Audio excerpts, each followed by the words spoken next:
All right, Amazins, tap in because the Mets are ready to make a run this season, and it all starts down in Port St. Lucie, Florida, with spring training pretty much right around the corner. So let's get our New York Post Mets beat writer Mike Puma on for a season preview because pitchers and catchers report on Monday, February 12th. Mike, was such a short off season, man. You all geared up for some baseball, man? Yeah, it's that time of year. Once you get to late January, you're chomping at the bit a little bit to get down there to Florida and get this thing underway. All right, so pitchers, catchers, like I just mentioned, report February 12th. Going into spring training, what would you say is the biggest question mark surrounding the Mets as the roster stands right now without Pete Alonso being Yeah, signed? yeah, and that's where you start is uh, the Pete Alonso issue with him still unsigned here and the Mets ready to head into camp. The biggest question mark is about that infield because without Pete Alonso, you're talking about moving Mark Vientos over to first base, most likely. And then that creates an opening at third base. And is Brett Beatty ready to assume that? And you have some other guys. You have Luis Angel Acuna. You have Ronnie Mauricio. Um, so things are certainly in flux as we sit here with Pete Alonso still a free agent, and it makes too much sense. They besides should find some common ground here and get back together. It makes sense for both of them, but if it doesn't happen, the biggest question is going to be that infield construction. Okay, let's say they do find some sort of common ground and the deal gets worked out in the 11th hour. What would then be the biggest question mark surrounding the Mets going into spring training?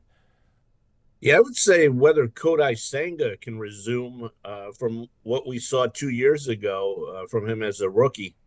Last year, we saw all of 5 1/3 innings from him in the regular season, and then he attempted to come back in the postseason and was obviously rusty.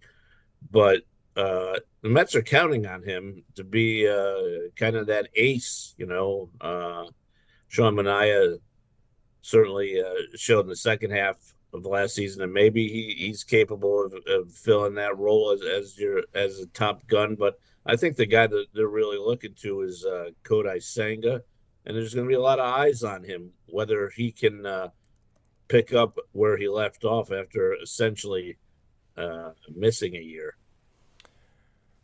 What would you say is the biggest free agent signing outside of Juan Soto, obviously? Yeah, outside of Juan Soto, I like Manaea coming back. They got him at a reasonable price, 3 years, 75 million. I say reasonable considering what the starting pitching market is like, and he really fills a big need in that rotation. They let Luis Severino leave after last season. He's now with the A's, and there were some holes in that rotation, and bringing back Manaea, I think that was a big signing. Which free agent signing cannot be a bust? Well, that's got to be Soto, uh, and he's one thing. He's got a lot of things going for him, but one thing you like is that he's done it in New York. This isn't a guy who's going to have culture shock coming over to the Mets after playing last season with the Yankees and putting up huge numbers and helping the team to the World Series. So he's not going to be overwhelmed by his surroundings. But yeah, that can't be a bust. He's got a 15-year contract, and he's the straw that stirs the drink. Yeah, can't wait for that excitement to hit Citi Field. Who do you think is most likely to be gone by the trade deadline?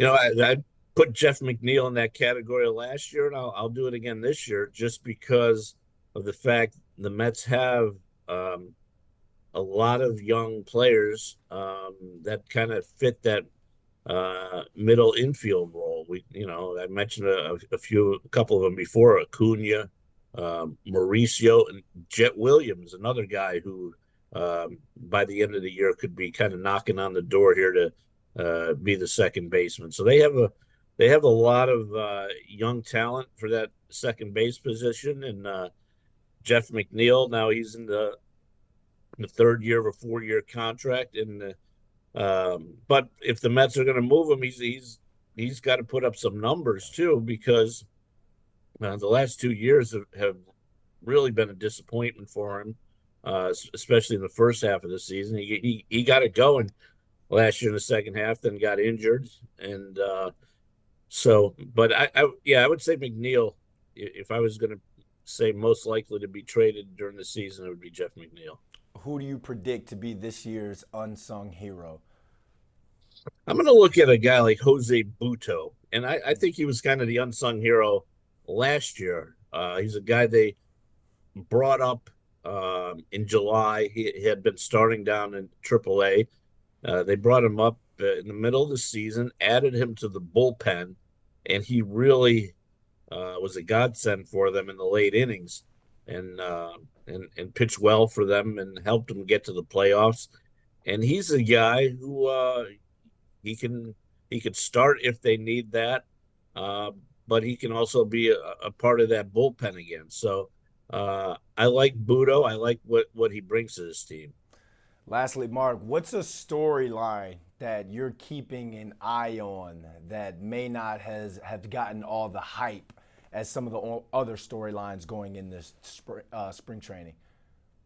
Yeah, I want to see how Brandon Nimmo is with his foot. He had plantar fasciitis last year. It really um, acted up toward the end of the season, and he's been taking it slow this winter. As far as as of a couple of weeks ago, he still wasn't running full speed yet, and he's obviously an important piece of this team, and it's going to be interesting to see now if maybe he gets more reps at DH, if they would try to get him off his feet a little bit. But that plantar fasciitis is really tricky, because really the only way to alleviate it is rest, and the Mets obviously hope he got enough of that this off season, and that it's not a factor here going to spring training, but it's going to be something worth watching. All right, Mike Puma, thanks for hopping on with us. Enjoy Florida. Thank you. I will.